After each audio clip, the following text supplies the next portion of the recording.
నమస్కారం, మీరు చూస్తున్నది TG24 టీవీ. ముందుగా బులెటిన్లోని ముఖ్యాంశాలు.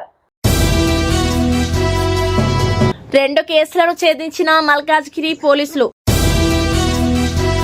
రైతు బంధు తొలి లబ్ధిదారుడు మూగల సంజీవరెడ్డికి ఈటెల శ్రద్ధాంజలి. ఏనుగల్ సర్పంచ్ తొరి పద్మ వివరణ. వికారాబాద్ జిల్లా పరిగిలో తీవ్ర ఉద్రిక్తత. గుండుమాల్లో సీతారాముల కళ్యాణానికి గ్రామస్తులు భారీ ఏర్పాట్లు. ఆరుద్ర నక్షత్రం సందర్భంగా వైభవంగా స్వర్ణ రథోత్సవం. కుషాయిగూడ PHCలో ఘనంగా ఉచిత వైద్య శిబిరం. మల్కాజ్గిరి కమిషనరేట్ పరిధిలో పోలీసులు 2 సంచలన కేసులను ఛేదించారు.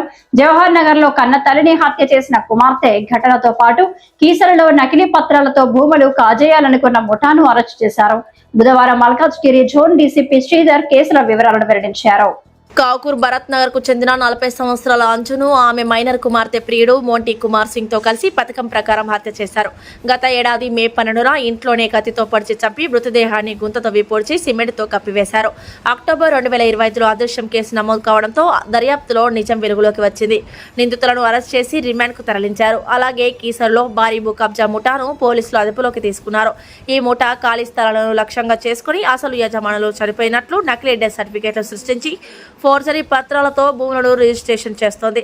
2 కేసుల్లో పలువురు నిందితులను అరెస్ట్ చేయగా వారిలో ఒక ASI స్థాయి పోలీస్ అధికారి ఉండడం గమనార్హం. వారి వద్ద నుంచి నకిలీ పత్రాలు, మొబైల్ ఫోన్లు స్వాధీనం చేసుకున్నారు.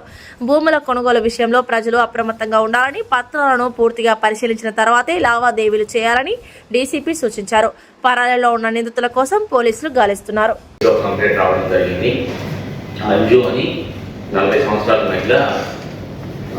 పోయింది కనిపించట్లేదని చెప్పేసి వాళ్ళ పెద్ద కూతురు వచ్చిన కంప్లైంట్ మీద అక్టోబర్ 2025లో మిస్సింగ్ కేసు రిపోర్ట్ చేయడం జరిగింది. ఆ కంప్లైంట్ చూసినప్పుడు అప్పటికే మే 2025లో వాళ్ళ అమ్మాయి ఇంటికి వెళ్ళిపోయింది. అప్పటి నుండి 2 నెలల పాటు రాలేదు అని చెప్పి కంప్లైంట్ ఇవ్వడం జరిగింది. సో కేసు రిజిస్టర్ చేసిన అనంతరము ఇనిషియల్గా ఆ మిస్ అయిన అమ్మాయిలకు 2 కూతురు ఉన్నారు.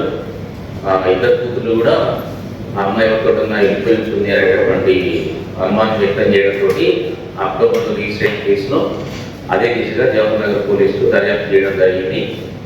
కానీ వాస్తవంగా ఆ మధ్యలో యూజ్ చేసిన ఫోన్ నెంబర్లు కానీ అవి పనిచేసిన ప్రదేశాలను పరిశీలించినప్పుడు సో అటువంటి కాంటెంట్ ఏం దొరకలేదు మాకు. సో దాని మీద తర్వాత అదే దర్యాప్తు కొనసాగిస్తున్న క్రమంలో పిల్లల బిహేవియర్ మీద కొద్దిగా అనుమానం రావడం జరిగింది. కానీ సుమారు 4 నెలల పాటు ఎటువంటి క్లూస్ రాలేదు. రీసెంట్గా లాస్ట్ వీక్లో కొన్ని క్లూస్ లభించడంతో దాని దిశగా మరింతగా దర్యాప్తు చేయగా ఈ హత్య విషయం బయటపడింది. దీంట్లో అంజు అనే మహిళకు చిన్న కూతురు ఎవరైతే ఉంటుందో అమ్మాయి మైనర్ కాబట్టి పేరు చెప్పడం కుదరదు.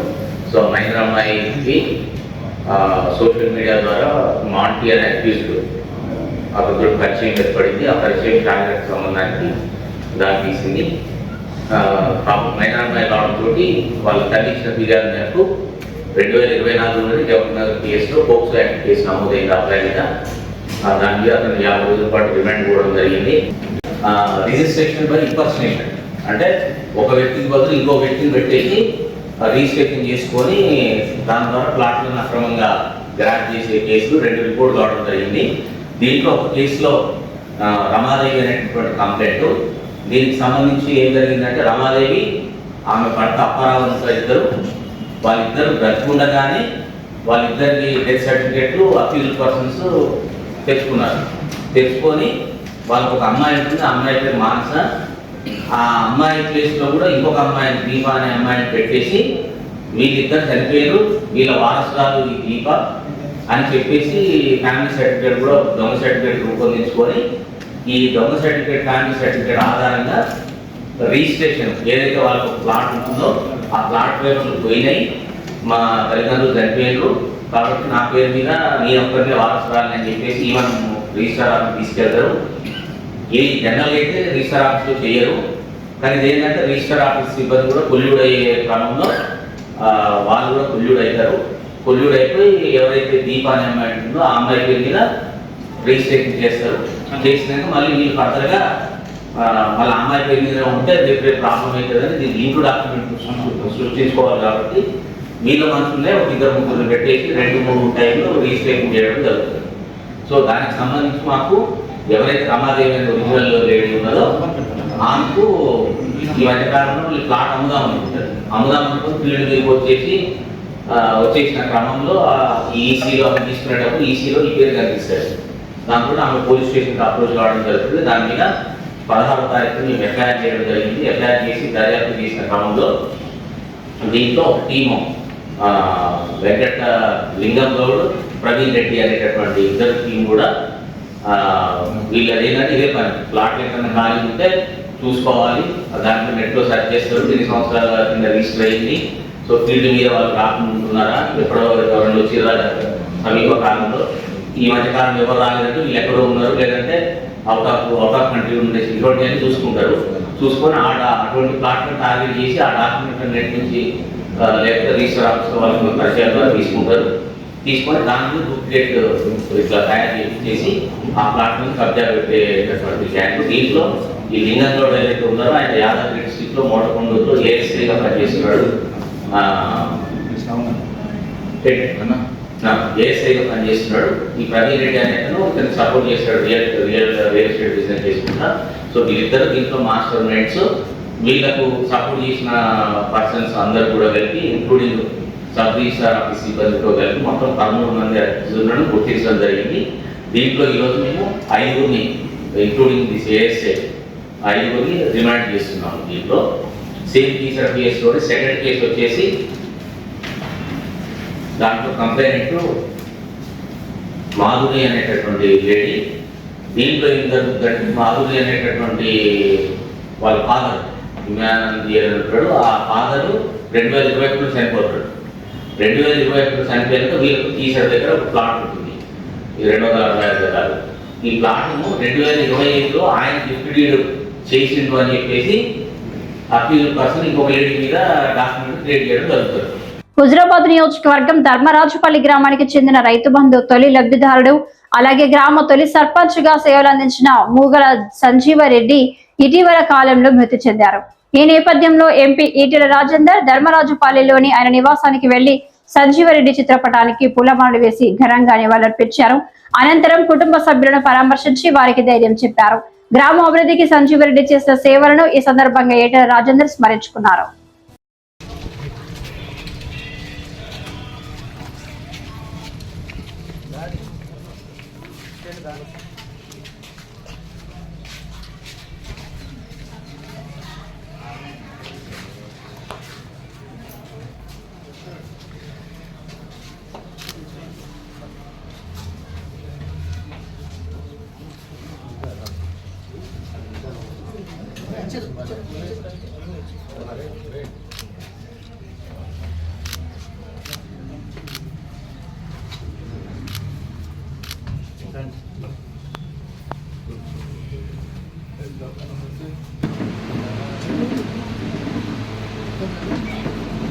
వరంగల్ జిల్లా ఏనుగల్లు గ్రామంలో ఇటీవల చోటు చేసుకున్న సంఘటనపై గ్రామ సర్పంచ్ తొర్రి పద్మ వివరణ ఇచ్చారు.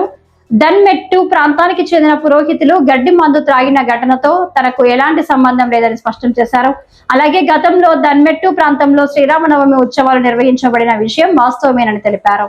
అయితే ప్రస్తుతం ఆ ప్రాంతం మాల్యాతండ గ్రామం పరిధిలోకి వస్తుందని చెప్పారు. ఈ ఏడాది శ్రీరామనవమి ఉత్సవాలను ఏనుగల్లు గ్రామంలో హనుమాన్ గుడి ప్రాంగణంలో నిర్వహించాలని గ్రామస్తుల సమక్షంలో నిర్ణయం తీసుకున్నట్లు సర్పంచ్ పేర్కొన్నారు. ఎండోమెంట్ పురోహితుడు కాగితాల రాము ఆధ్వర్యంలో ఉత్సవాల నిర్వహణకు ఇప్పటికే ఏర్పాట్లు జరుగుతున్నాయని తెలిపారు. గ్రామస్తుల సమన్వయంతో ఉత్సవాలను శాంతియుతంగా ఘనంగా నిర్వహించేందుకు చర్యలు తీసుకుంటున్నామని సర్పంచ్ తొర్రి పద్మ వెల్లడించారు. మీడియా మిత్రులకు, పత్రికా మిత్రులకు ప్రతి ఒక్కరికి పేరు పేరున నమస్కారాలు తెలియజేస్తూ ఉన్నా. నేను ఏనుగల్ సర్పంచ్ తొర్రి పద్మకుమార్ యాదవ్. నేను గత 15 సంవత్సరాల నుంచి కూడా కాంగ్రెస్ పార్టీ, 20 సంవత్సరాల నుంచి కూడా నాకు ఓటకు వచ్చినప్పటి నుండి కూడా నేను కాంగ్రెస్ పార్టీలోనే కంటిన్యూ అవుతూ ఉన్నా. కాంగ్రెస్ పార్టీ నాకు ఒక దైవంగా భావిస్తూ కాంగ్రెస్ పార్టీలో పనిచేస్తూ ఉన్నా. 2 సార్లు ఓటమి పాలైనా కూడా ఇదే గ్రామంలో నా వంతు సహాయంగా నాకు తోచిన విధంగా నాకు వెళ్ళిన దాని ప్రకారంగా నా గ్రామానికి నేను సేవ చేస్తూ ఇక్కడనే నేను ఓడిపోయినా ఈ ఊర్లోనే ఉండాలి, నేను ఇదే ఊర్లో బతకాలనే విధంగా నా గ్రామ ప్రజలతో నేను తోడుండాలని చెప్పి నేను పనిచేసుకుంటూ మళ్ళీ కూడా మొన్న ఎలక్షన్లో కంటిన్యూషన్ చేయడం జరిగింది. అందులో నా గ్రామ ప్రజలు నాకు అత్యధిక మెజార్టీ ఇచ్చి నన్ను గెలిపించుకోవడం జరిగింది. వాళ్ళకు కూడా ప్రత్యేకంగా నా గ్రామ ప్రజలందరికీ పేరు పేరున నమస్కారాలు తెలియజేస్తా ఉన్నా. నేను నా గ్రామ ప్రజల శ్రేయస్సు కోరి, సరే ఇన్ని రోజులు ఉమ్మడి గ్రామ పంచాయతీ, ఇప్పుడు సపరేట్ గ్రామ పంచాయతీ అయింది కాబట్టి ఖచ్చితంగా మన ఊర్లో ఒక మంచి ప్రోగ్రాం తయారు చేసుకోవాలి, మన ఊర్లో ఒక మంచి డెవలప్ చేసుకోవాలి అనే ఆలోచనతోటి నా విలేజ్ కోసం నేను 18వ తారీఖు రోజు పంచాంగ శ్రవణం 19వ తారీఖు ఉగాది అవుతుంది కాబట్టి అదే రోజు మాట్లాడితే పురోహితులు ఏదైనా పని మీద ఉంటారని చెప్పి 18వ తారీఖు రోజు ఫోన్ చేయడం జరిగింది. ఫోన్ చేసిన రోజు ఇదే సముద్రాల వెంకటాచార్యులు ఏమన్నారంటే, అయ్యగారు నేను పంచాంగ శ్రవణం 19వ తారీఖు పెట్టేయాలనుకుంటున్నా, మరి ఎలా మీరేమైనా ప్లేస్ చెప్తారా, నన్ను ఏమైనా ప్లేస్ చెప్పమంటారా, ఎట్లా మీరు ఎక్కడ చెప్తే నేను అక్కడికి రావాలా, మళ్ళీ లేదంటే మేము చెప్పిన దగ్గర మీరు వస్తారా అని చెప్పి నేను అడగడం జరిగింది. సరే అమ్మ మీరే చెప్పండి, మీరు గ్రామానికి ఒక సర్పంచ్ ప్రథమ పౌరురాలు కాబట్టి మీరు చెప్పిన దగ్గరికి నేను గుడికి వెళ్ళి మీ దగ్గరికి వస్తాను, మీరు ఎక్కడ ఏర్పాటు చేస్తే నేను అక్కడ కూర్చుంటానంటే సరే అని చెప్పి నేను తెల్లవారు మళ్ళీ కాల్ చేసి నేను బొడ్రాయి దగ్గర మొత్తము టెంట్లు వేయించి వరదాలు వేయించి అందరినీ రప్పించుకొని రండి అయ్యగారని కాల్ చేస్తే నేను పంచాంగం చెప్తున్నా అని చెప్పి ఇంట్లోనే ఉన్నారు. అలాగే 2-3 సార్లు కాల్ చేయడం జరిగింది. కాల్ చేసిన తర్వాత కూడా రాకపోతే నేను నా ఫ్యామిలీ, నా కార్యకర్తలు, నా నాయకులు అందరం కలిసి అదే అయ్యగారి ఇంటి దగ్గరికి వెళ్ళడం జరిగింది. అయ్యగారు అందరూ వచ్చి బొర్రాయి దగ్గర కూర్చున్నారు, రండి అని అంటే 5గురికి పంచాంగం చెప్పిండు. పంచాంగం చెప్పేంత వరకు కూడా నేను అక్కడే కూర్చున్నా. అక్కడ కూర్చున్న తర్వాత ఆయన లేచి నోట్లో పాను ఊసేసి, అమ్మ మీరు అన్ని రెడీ చేసుకొని నేను వస్తున్నా అన్నాడు. సరే వస్తారు కావచ్చు, తమలపాకులు కావాలంటానని చెప్పేసి వెనక తిరిగితే వాళ్ళ ఇంటి దగ్గరనే 5 ఆకులు తెంపుకున్నాము. ఇటు వెనకకు తిరిగి చూసేసరికి డైరెక్ట్ మమ్మల్ని దాటేసుకొని వెళ్ళి భాస్కర్ రావు గారి ఇంట్లో కూర్చున్నాడు. ఏది ఎర్రబెల్లి దయాకర్ రావు వాళ్ళ బావ వాళ్ళ ఇంట్లో కూర్చొని వాళ్ళకి పంచాంగ శ్రవణం చేయడం జరిగింది. ఆ పంచాంగ శ్రవణం చేసిన 5 నిమిషాలు కాకముందుకే నల్లప్రంజిత్ అనే వార్డు మెంబర్ తను గ్రూపులలో పెట్టడం జరిగింది, పంచాంగ శ్రవణం అయిపోయిందని చెప్పేసి. అయిన తర్వాత నేను అక్కడ ఊర్లో చేసిన తర్వాత నేను చెప్పిన నా ప్రోటోకాల్ ప్రకారంగా కూడా అయ్యగారు రాలేదు అనే ఆలోచనతో నాకు బాధ అనిపించి నేను నా ఇంటికి వచ్చి నా పని నేను చేసుకుంటూ వెళ్ళిపోయినా. వికారాబాద్ జిల్లా పరిగిలో తీవ్ర ఉద్రిక్తత. పరిశ్రమల స్థాపన కోసం తమ సాగు భూములను తీసుకోవద్దు అంటూ కార్లాపూర్ రైతులు పరిగి ఆర్టీసీ బస్టాండ్ ముందు భారీ ఆందోళన చేపట్టారు. పరిశ్రమలకు భూములు ఇచ్చే ప్రసక్తి లేదంటూ నినాదాలు చేస్తూ హైదరాబాద్ బీజాపూర్ జాతీయ రహదారిపై బైఠాయించారు. ఆందోళనకారులను అడ్డుకునే క్రమంలో పోలీసులు రైతుల మధ్య తీవ్ర వాగ్వాదం చోటు చేసుకుంది. కలెక్టర్ వచ్చి హామీ ఇచ్చే వరకు వెనక్కి కదిలేది లేదని తేల్చి చెప్పారు.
నారాయణపేట జిల్లా గుండుమాల్ మండల కేంద్రంలో మీదిగేరి శ్రీ వీరాంజనేయ స్వామి ఆలయం సమీపంలో రేపు నిర్వహించనున్న శ్రీ సీతారాముల కళ్యాణ మహోత్సవం సందర్భంగా ఘనంగా ఏర్పాట్లు కొనసాగుతున్నాయి.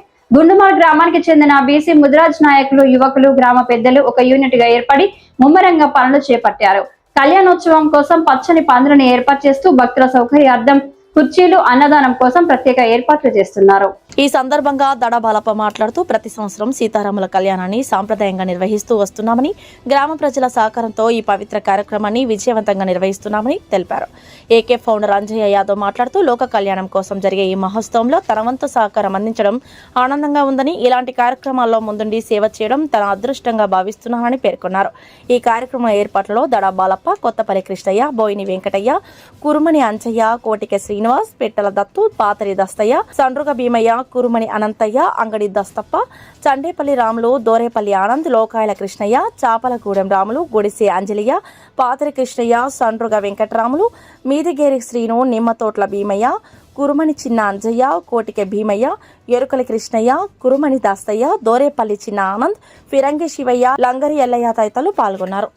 చెప్పండి, ఇప్పుడు వాస్తవంగా ఈ రోజు మీరు ఇక్కడ పందిరి వేస్తున్నారు కదా, పందిరి ఏర్పాట్లు ఉన్నారు కదా మీరు, ఈ పందిరి దేని గురించి చేస్తున్నారు? అసలు ఈ పందిరి వేసేదాని వెనకాల ప్రధాన ఉద్దేశం ఏదనుకోవాలి?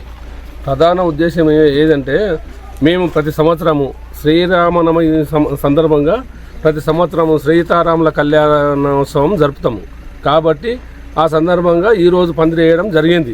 రేపు కళ్యాణం జరుపుతాం. వాస్తవంగా ఈ సీతారాముల కళ్యాణం మహోత్సవం విషయంలో ఇక్కడ ముఖ్యంగా ఎవరైనా దాతలు మీ ముందుకు వచ్చారా? ఈ యొక్క కళ్యాణ ఏర్పాటు విషయంలో కానీ దాతల విషయం అంటే ప్రతి ఒక్కరు వాళ్ళకు తోచిన సాయం చేస్తున్నారు. ఓకే, మేమే అనేది కాదు, ప్రతి ఒక్కరు ఉన్న గున్మాల్లో ఉన్న గ్రామ ప్రజలు కానీ, మన గ్రామ నాయకులు కానీ, గ్రామ సర్పంచులు కానీ ప్రతి ఒక్కరు సాయం చేస్తున్నారు. ఫస్ట్కెళ్ళి మొదటికెళ్ళి కూడా మేము మినిమం ఒక 10 సంవత్సరాల కాలంకెళ్ళి చేస్తున్నాము. అటువంటిప్పుడు కూడా అందరు సాయం చేస్తున్నారు, మేమే కాదు, ప్రతి ఒక్కరు చేసేటందుకే ప్రతి సంవత్సరం ఈ సీతారాముల కళ్యాణ మహోత్సవం జరుపుతున్నాం.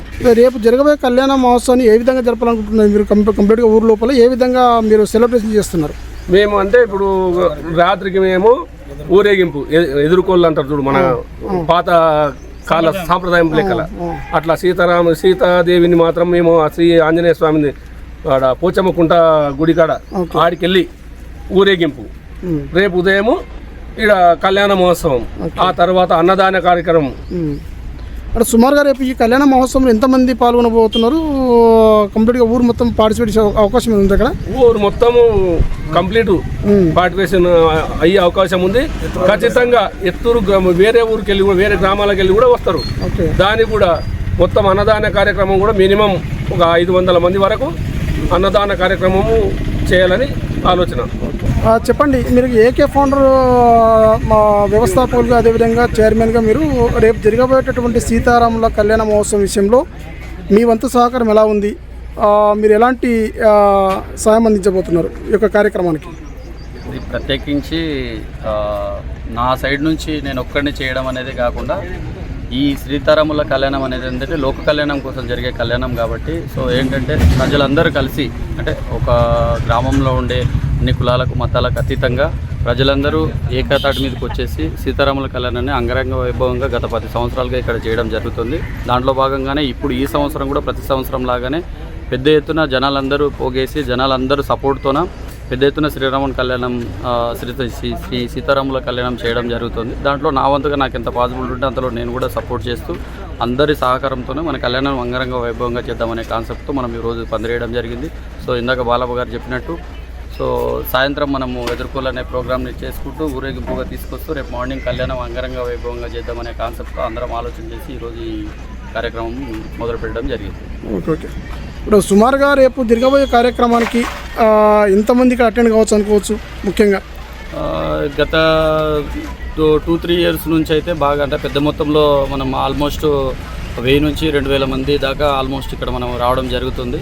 సో దాంట్లో భాగంగానే ఈసారి ఇంకా పెద్ద ఎత్తున ఆధ్యాత్మికతని మనం పెంచే కార్యక్రమంలో భాగంగా, సో అందరికీ ఏంటంటే విలువలతో కూడినటువంటి వాళ్ళ జీవితం అనేది అందరికీ ఒక మంచి మెసేజ్ ఇచ్చే జీవితం కాబట్టి, సో వాళ్ళ కళ్యాణం చేయడానికి అందరూ పెద్ద ఎత్తున తరలి వచ్చి ఈసారి ఇంకా పెద్ద ఎత్తున గ్రాండ్గా చేస్తారని చెప్పేసి మేము ఆశిస్తున్నాం. ఇంకా ముఖ్యంగా ఈ సీతారాముల కళ్యాణ మహోత్సవానికి పీఠాధిపతులు ఏమైనా పిలిచే అవకాశం ఉందా? లేకపోతే లోకల్ ఉన్నటువంటి పూజారి ద్వారానే మనం ఈ కార్యక్రమం చేసేటటువంటి ఆలోచన చేస్తున్నారా?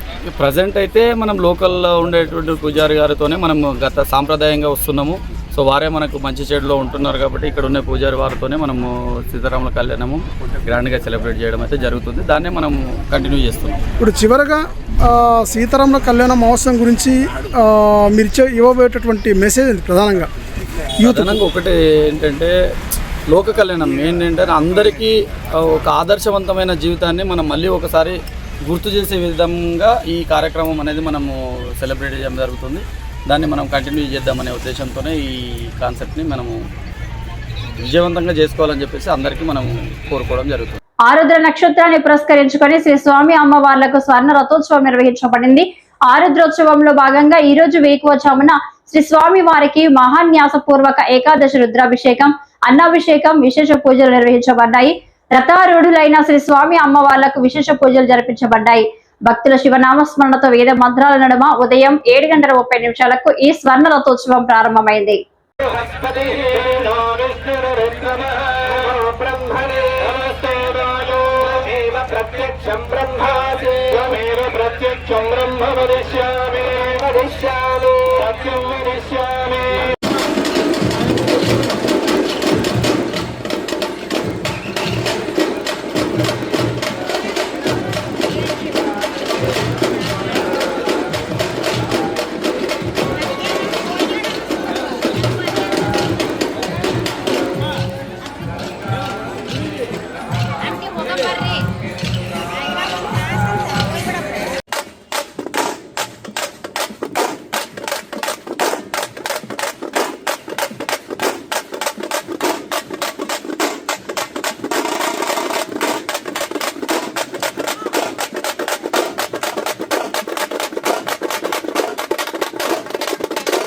మేడ్చల్ జిల్లా జమ్మిగడ్డలోని కుషాయిగూడ PHCలో 99 రోజుల ప్రజాపాలన ప్రగతి ప్రణాళికలో భాగంగా గురువారం ఉచిత వైద్య శిబిరం నిర్వహించారు.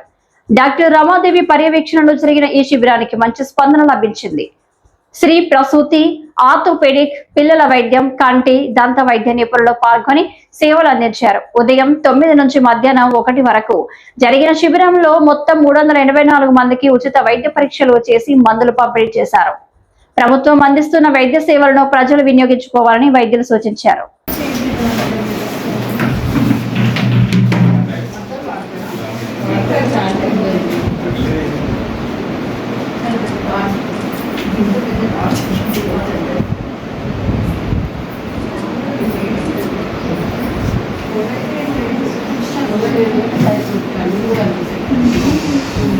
నా పేరు డాక్టర్ రమాదేవి అండి. నేను PHC కుషాయిగూడ మెడికల్ ఆఫీసర్. ఈరోజు 25 మార్చి 2026 ప్రజా ప్రోగ్రామ్ ఉంటుంది.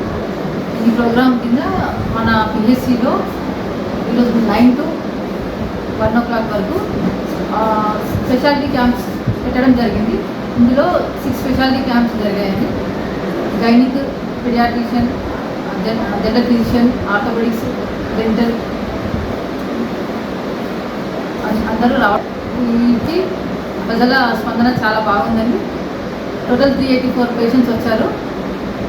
అన్ని స్పెషలిస్ట్ వాళ్ళు ఎవరెవరికి ఏ పేషెంట్స్కి ఏ విభాగాన్ని పంపించాలో మేము ముందే చూసుకొని వాళ్ళని అక్కడక్కడ పంపించడం జరిగింది.